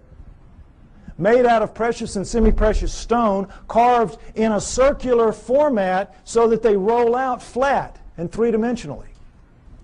Now, when asked how this was done, science says, well, they could only have bored little holes into the rock and then abraded them out like they, to the degree that they wanted. Well, the sand would be bigger than the holes you need to do this, some of this work anyway. There's just no way. Lasers, this is not even an inch square here. Lasers would have a hard time doing this if they could do it. Nobody knows how they did this. They're just pulling one out of the hat on you. Okay, next slide. This is the one I want you to see. This is a much older one, much more worn, as you can see. 4,500 years, 4,500 years, 2,500 BC. It's called it's VA 243. It's in a museum in Berlin. It's well dated. And it's called the Granting of the Plow. This is a seated God. See him in his chair with a plow in his hand. And this is a standing God, and this is a human. How do we know they're gods? Because they have horns on their helmets. Horns on their helmets. Notice the horns. This is how you signify gods, or they did anyway, the Sumerians did on their cylinder seals. And I want you to pay special attention to this because later at the banquet we might see a real live Anunnaki helmet. We might see that. Okay, now, normally they would put astronomical signs up here to indicate who the god was because not everybody would know. But in this one, obviously everybody knew. And as you can see, this the human is carrying this kind of skunky old digging stick that the most primitive people have, even to this day. And this new wooden plow here, 4,500 years ago, we can go to Egypt today and see this very plow, and in many other third world countries still being used, this very plow. Okay, so no question it's the granting of the plow. But this is what makes this special right here. Let's see a blow-up of that. What is this? Solar system, right. Sun, Mercury, Venus, Earth, in their relative sizes, mind you. Earth, Moon, think how small that is. What grain of sand dug that out? Mars, and then, what should be here? This should be the asteroid belt. This is Nibiru, folks. Nibiru. Jupiter, Saturn, Pluto as a moon of Saturn, Uranus, Neptune. Notice that it's only a little bit bigger than Uranus, Neptune. It's about 3 times bigger than Earth. Nibiru is a good-sized planet. Good-sized planet, according to this. Okay? Now, again, what proof do we have of any of this? Let's take a look at this. All right, here's a look at the solar system that you don't get to very often. And did it occur to any of you that we were looking at a cylinder seal carved at 4,500 years ago that had Uranus in it that we only discovered in 1781 when our telescopes got good enough to see it? It had Neptune, when we discovered in 1846 when our telescopes got good enough to see it, and Pluto, which we discovered in 1930 when our mathematicians got good enough to tell our astronomers where to look for the thing because it was so small. What are the Sumerians doing knowing about that? Furthermore, what are they doing writing in one of their tablets that if you look at these two, Uranus and Neptune, in the heavens, meaning right out on them, they look like blue-green watery twins? When we didn't find that out, we thought they were just big old gas bags like Jupiter and Saturn until Voyager went out there in 86 and 89 and found that, lo and behold, they really are blue-green watery twins. What the Sumerians said 4,500 years ago. Furthermore, they didn't count the way we do. Earth was not the third rock from the sun for them. It was number 7. So that means they were counting from out here and they were putting Pluto in its correct place. What are they doing with all that knowledge? Well, they make no bones about it. They say everything that we know, everything that we are, everything that we have comes from the people living on Nibiru. The people living on Nibiru came to Earth and gave us everything that we have, everything that we know, our great culture. Now, what's the proof of that? Is there any proof that any ancient advanced civilization was ever on Earth at any point in the dim or distant past? Yes, yes. The megalithic structures out there, the pyramids, Tiwanaku, Baalbek, Teotihuacan, Stonehenge, you name it, a couple of dozen of them. All of those are impossible for human beings to recreate today. And yet we are told in another one of these great fantasies that they were somehow created by people in ancient times, ancient Egyptians or ancient Sumerians or anybody. Somehow or other they did it. And it's just absolute malarkey. Impossible. Now, next slide. Some Egyptian scholars tried to prove it by getting down in with some pink granite here and wailing away with some stones for a few hours and tore their hands up and walked out of there saying, well, you know, we couldn't make much of a dent in it, but boy, you know, those old folks, they sure had a lot of time on their hands, and somehow they figured out a way to do it. Wouldn't give an inch after this. Wouldn't give an inch. It's ridiculous. Now, here's the stone they're working on. Next slide. Some of you may have seen this. This is an ancient 1,170-ton obelisk lies unfinished at the Aswan quarry. A crack rendered the stone unusable. It's pink granite. They were making it into an obelisk like the one you saw in Allen's slides. Okay? It's about 100 feet long. It's about 12 feet wide, 12 feet deep on the side. Imagine the Washington Monument, just squared off. And it's pretty much done. But now let's move this from the Stone Age. Let's move it through the age of copper, because copper wouldn't make a dent in that. And let's move it into the Bronze Age. Bronze will chip on it. Bronze will take a little bit of it out. Now, let's put our bronze chisels or hatchets or whatever in the hands of some guys and get them down in this crack and put them to work. How do you think you're going to fare in there? Pretty tight fit. Plastic Man might have a tough time up in there. But the point is, they've got it pretty much done. They're working on the spire here. When they break it, you know how it works. You press here, you get this. Well, look, does this look like somebody chipping away with a little hand? No. This looks like a belt sander taking pieces out the size of the chair you're sitting on. Huge chunks of pink granite, one of the hardest stones in the world, just being ripped out. And they press too hard with whatever machine they've got here, and you know your physics. You get stress back here, and they popped it. They broke it. And they just said, whoops, we busted that one. And they just unhooked it and went somewhere else and left it for us to marvel at and wonder how they could have done it. But now let's go ahead and say they didn't bust it and they finished it. These primitive people now who managed somehow to do this. They finished it, it's ready to go. The hole, by the way, is about 15 feet deep. That's the top of it up there. But still, what's the first thing they've got to do? Somebody's got to draw straws to get down there with his hatchet and cut it loose from the bottom. Now who's going to do that with 1,100 tons sitting on top of him? We could not get our best diamond-tipped blades to cut through underneath this thing. The weight would stop the blade. We could not, the operative word here is impossible. We could not get this out of here. And yet they did it time and time and time again. To lift it out, just if we could somehow cut it loose, we would have to take a dozen of our largest movable cranes to wring that hole just to get it up. You're being lied to, folks. That's the main thing you got to understand. You're being lied to. It's absolutely impossible for this one stone proves that none of the megaliths were made by those people in that era. And this, again, is not the biggest one. They have them in Baalbek twice that big. Okay? Next slide. All right. What we're told is that the Anunnaki came to Earth for this, gold. Mining gold. And that originally, the story is, they landed in ancient Sumer, but not 6,000 years ago, 400,000 years ago, 430,000 approximately to be exact. 400,000 years ago they land in modern-day Iraq, and they set up shop in the Tigris-Euphrates Valley, and they call their home away from home, their home away from Nibiru, the Eden. You'll see a poster out there by my thing, Anunnaki over Eden. That's what that means, because that poster is the Tigris River Valley that the symbol is rising above. That is where it was. That is where Eden was, according to them, and that comes down in the Bible as such.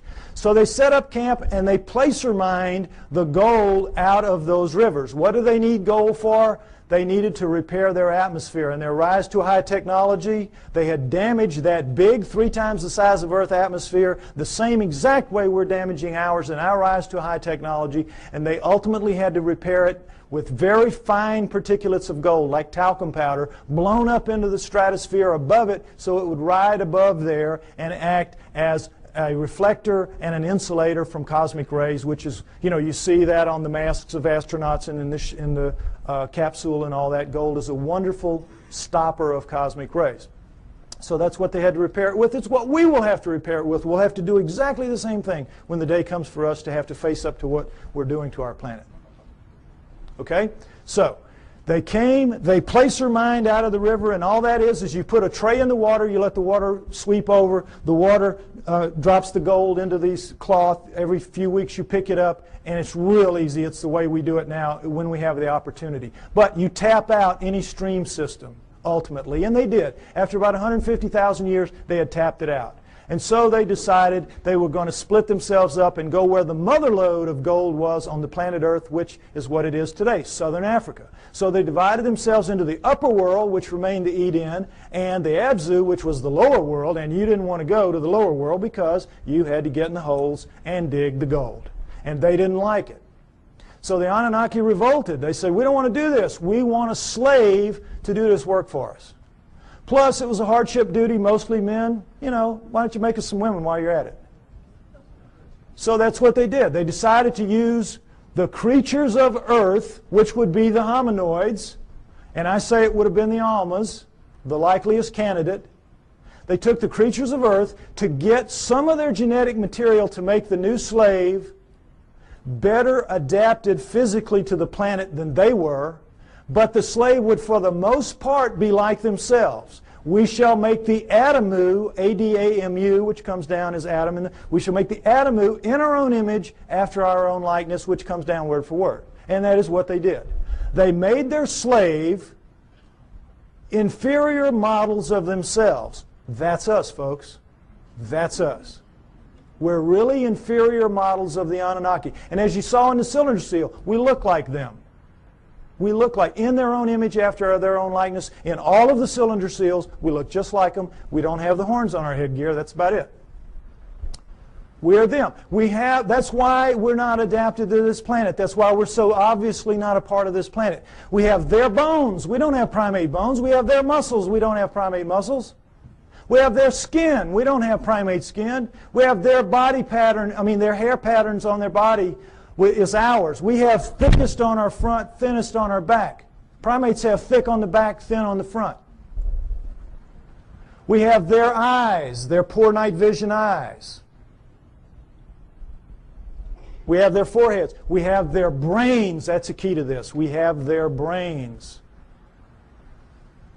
That's why we're not like anything else on this planet. We are them. We are genetically engineered copies of them. Okay, next slide. Let's take a look at how that was done. Human body contains 100 trillion cells. There's a nucleus inside each human cell except red blood cells. Each nucleus contains 46 chromosomes arranged in 23 pairs. One chromosome of every pair is from each parent. The chromosomes are filled with tightly coiled strands of DNA. Genes are segments of DNA that contain instructions to make proteins, the building blocks of life. This is where genetic engineering takes place. Now, we're going to go over it lightly, but it's very important. I want you to understand these things that I'm going to tell you now. Okay, next slide. Don't worry about the details and how they do it. This is what they do. They can open up a cell, our genetic engineers can, our genetic a geneticist can. We can open up a cell, open up the nucleus, pull out strands of DNA, and in that strand, 98% of it will be what's called junk DNA. We don't know what it does. If it has a function, we don't know what it is. 2% will be what are called, prosaically enough, the working segments. They work. They do what they're supposed to do. They make the proteins. Now, if you cut in the junk above a working segment and in the junk below and remove it and have done the same with another strand of DNA over here, you can move anything into anything else. It can be animal into plant, plant into animal, fish into fowl. It does not matter, because all living things at the most fundamental level are exactly alike. Understand that. We're all made of the same 4 base pairs, the same 20 amino acids. Everything is the same at the most basic level. It's like it's pop beads that are interchangeable. It is almost as if somebody designed it that way so they could just mix and match the parts and make anything they wanted. Isn't it? Something to think about. Okay, but the problem with it from an engineering standpoint is this. You're not cutting with a blade. These are not precise cuts. The blade would have to be a few molecules thick. You're cutting with chemicals. Chemicals. Now, the chemicals can cut pretty accurately, but mistakes are going to happen. Something's going to ooze out where it doesn't belong. Something's going to splash over it where it doesn't belong. Mistakes are going to happen. Inevitable. We know that. We make mistakes all the time. Another problem with genetic engineering is you don't know what you're going to get when you do this. You can't predict. You have to decide what you're going to do. You have to do it. You have to let it express, which is live, and see what you get, and then use that to determine what you do the next time. And of course, the great fear in genetic engineering is somebody's going to make a mistake and create the Andromeda strain that's going to kill us all. A legitimate concern. Although everybody's very careful, and I'm not too worried about it. But mistakes do happen because all of this is so incredibly microscopic. It's out of the nucleus of your cells. Imagine how microscopic it is. But don't try to figure it out. I can't even figure it out. It's really complex. But they do it. Okay, understand that. Now, with that in mind, let's look at some of the proofs that I say indicate very clearly that we are, in fact, what the Sumerians say, a genetically engineered species by the Anunnaki. Next slide. Okay, here we go. The cerebral cortex is the deeply convoluted surface region of a brain that is most strongly linked to intelligence, lower right. It's the stained part out here. If you peel that off of the brain of a rat, it will cover a postage stamp. Peel it off of a monkey, it'll cover a postcard. Peel it off a chimp, it'll cover a sheet of typing paper. Peel it off of us, and it'll cover 4 sheets of typing paper. Now, you can see this is a transition. This is clearly a transformation. Now, there's some weird things about it. These guys are using all they've got. All they've got. We're using 1/2 of 1 page in a very different way than they are using what they have. 1/2 of 1 page. How do we know? We all know. We use about 10% of our brains. We know that from the studies done with idiot savants. You know that. And we know there are thousands of miles of neural network in our heads not being used. We don't know why. We don't know why. I'll tell you why. We shall make the atom who's strong but not too strong, smart but not too smart. They sealed it off genetically at the 10% mark or wherever it is. We don't know exactly where it is. But wherever it is, they sealed us off. You don't want your slave to be anywhere near as smart as you. You, in fact, want your slave to be so decidedly inferior to you that you never have to worry about treating it like a slave. So they engineered us to be really clever to ourselves, but for them, we were smart enough to talk, take instructions, act with a little bit of ingenuity and self-reliance. They could turn things over to us and kind of let us take over and do it. They gave us just enough to be wonderful in our own eyes, but be pond scum relative to them. It's what they did. So, it's pretty clear in as much as that, and now understand with the idiot savants, for those of you that don't know the proof about this, idiot savants get some beam of light in the damage to the good 10. They get some beam of light and it will strike somewhere in the other 90%. You all saw Dustin Hoffman in Rain Man, remember? Well, they get it in math, they get it in music, they get it in sculpture, art, whatever, wherever it strikes. Now, if there's just one, we could say, well, that's a freak of nature. But we've had lots of them, lots of them. So we know that all of this is out there. It's in our heads. We just can't access it. We just can't use it. But if it wasn't in our heads, it wouldn't be in their heads. So we know that it happened. They have no idea how. Well, I say that the Anunnaki did it deliberately, and that makes sense to me. Next slide. Okay, mitochondrial DNA, late 1980s, you might remember this. In humans, over 99.99% of a cell's DNA is packed into the cell nucleus, with a small amount occurring outside the nucleus in small structures called mitochondria.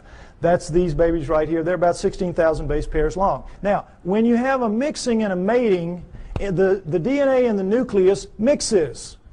But with the mitochondrial DNA, it does not. Sperm doesn't have mitochondrial, eggs do. And so females pass it down intact generation after generation. Well, when this was figured out in the 70s, boy, the botanists and the geneticists said, great, now we can go and find out if the split from the common ancestor was closer to 8 million years or closer to 5 million years. Remember that? We're going to now pin it down. It's going to be one or the other. We're going to figure it out. So they went out and they took the mitochondrial DNA of women all around the world, every race, every creed, every culture, every country, and they brought them back to the lab and they started working on them. And when the answers came in the late 1980s, it was not 8 million years ago. It wasn't 5 million years ago. It was way the heck down to 200 to 250,000 years ago, and that's all. We don't exist genetically beyond 200 to 250,000 years. And of course, needless to say, the anthropologists said, you guys are nuts. We've got these skulls showing, these bodies showing, these prehumans showing that we go back millions of years. What's the matter with you? And the geneticists said, we couldn't have been wrong that many times. Impossible. We'll do it again. And they have. They've done it. It always comes out the same. Outside 250,000 years ago. That's it. We're brand spanking new. Brand new on this planet. Now, there's still a lot of people, there's still a lot of people that will not accept that. A lot of people that will not accept that.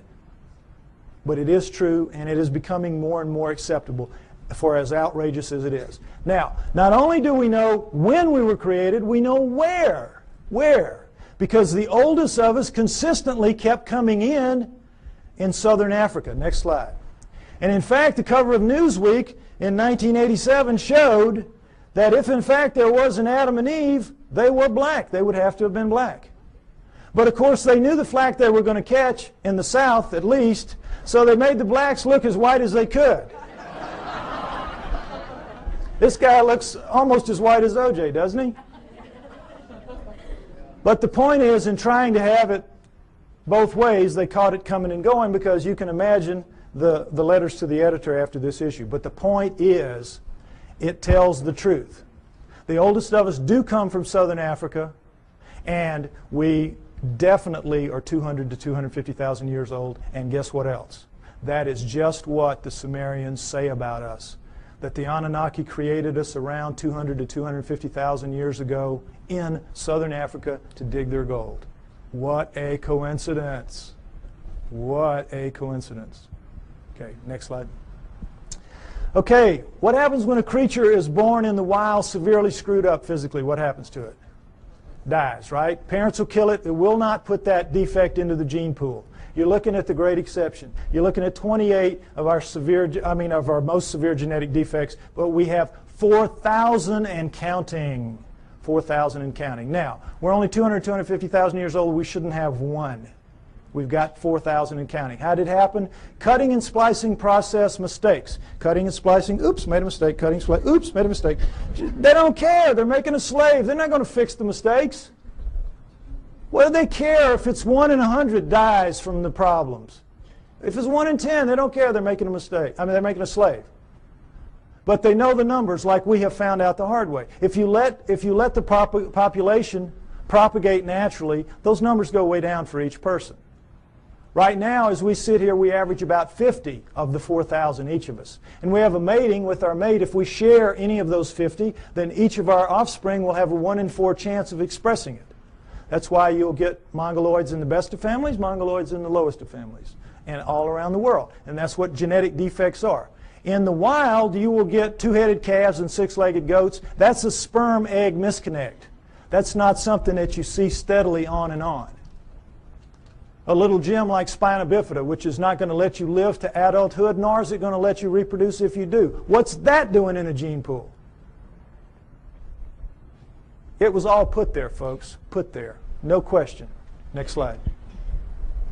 Okay, here we go with the chromosome match. It's kind of hard to see, comparison rather. Humans, chimpanzees, gorillas, and orangutans right here. And you see how similar they are. And as we know that between humans and chimpanzees there's 99% similarity in the DNA and 98% with gorillas. And it's like, oh, well then that we're just kissing cousins. That's as close as you can be. We're almost the same thing. Well, not really. Because we're talking about a 3 billion base pair genome. 1%, that's 30 million base pairs. That's a couple thousand strands of DNA. If you know what you're doing, that's a lot of change. But also understand that all higher animals, and never say this, share 50% and up. Squirrel, 50% and up. You see, so it isn't quite as astounding as it seems. But what we're looking at here is the Anunnaki have got themselves a real problem. And that problem is this. They come to Earth and they decide they're going to make the slave. They decide we're going to use this creature of Earth, let's say it was an Alma. They test the blood and what do they find? First thing, big problem, 48 chromosomes. All primates have 48 chromosomes. But they, the Anunnaki, have only 46 chromosomes. How do we know that? Because we have 46 chromosomes. We descend from primates, and yet somehow we lose 2 whole chromosomes. That's an awful lot of DNA. And somehow we're so much better than them. Well, they have 68 or something like that relative to them.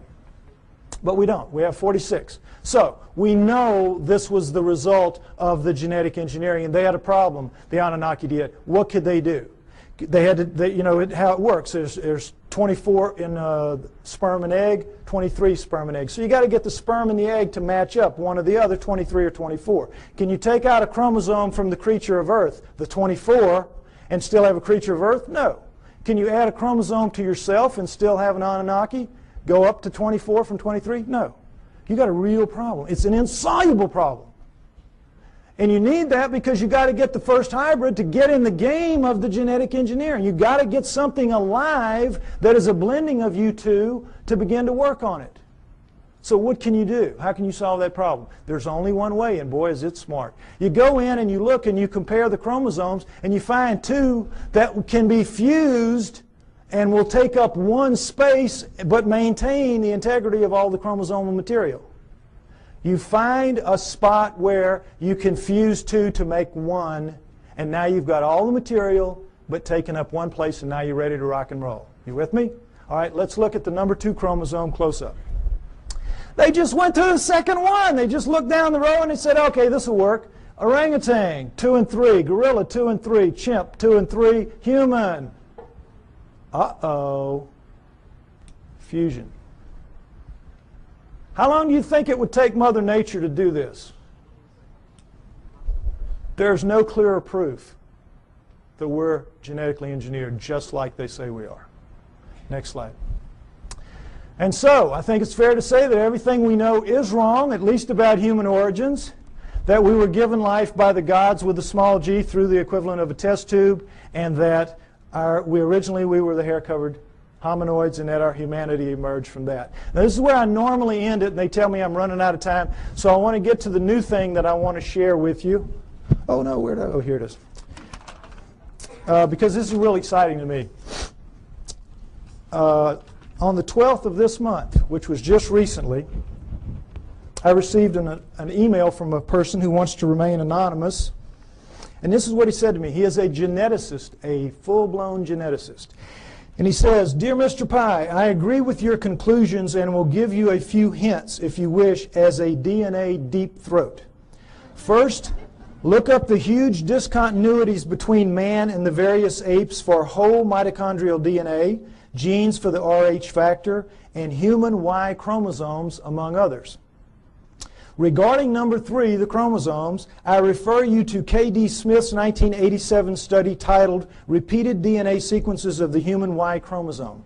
It says most human Y chromosome sequences so far examined do not have homologs, which are similar sequences, on the Y chromosomes of other primates. Human female DNA does look somewhat ape-like, but not the male Y. This means that if we are a crossbred hybrid species, as you contend, meaning me, the cross had to be between a female ape-like creature, a creature of the earth, as the Sumerians said, and a male person from elsewhere, as I also contend. He goes on to say, what the evolutionists do is find certain genes which look very similar between man and ape, then they make a tree of descent while ignoring those huge impassable abysses of difference elsewhere. Also, by certain methods of DNA dating, one can tell that numerous genes have been recently added to the human genome. If workers in my field were to say such things openly, we would be ostracized, as I also contend, and forced to live in a tent. Any work along these lines would be rejected without any form of appeal. So what can we do? Sincerely, DNA Deep Throat. Now,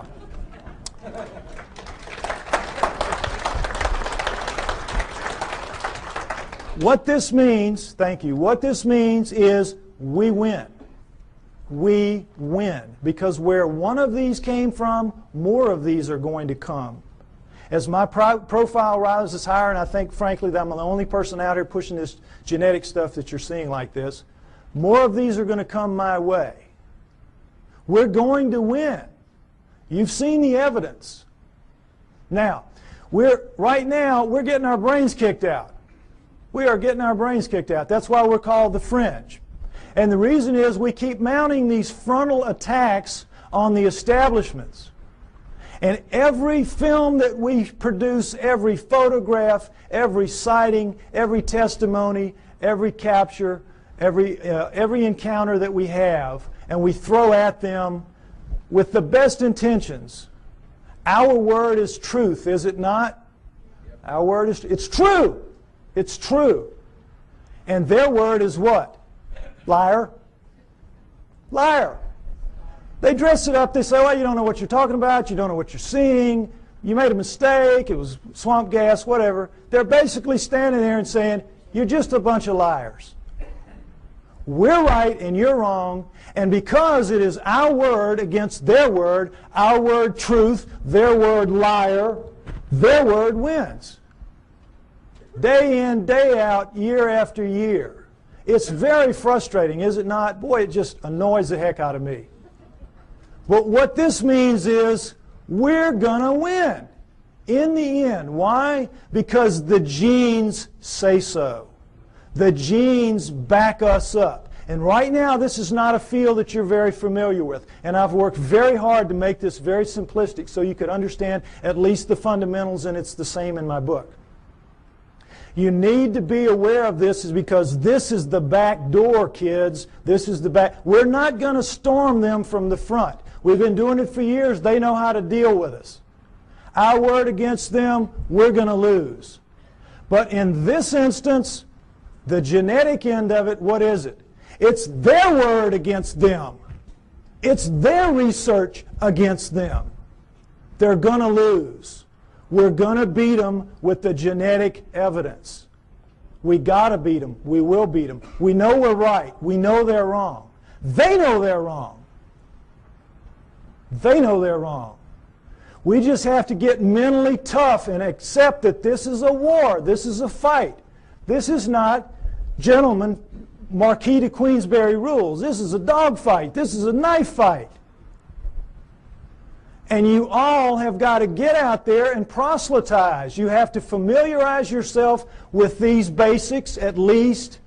And instead of throwing things at them that are going to bounce off like BBs off a barn door, you got to start throwing some darts. This stuff will do it. This will do it. We can win. We're going to win. Thank you.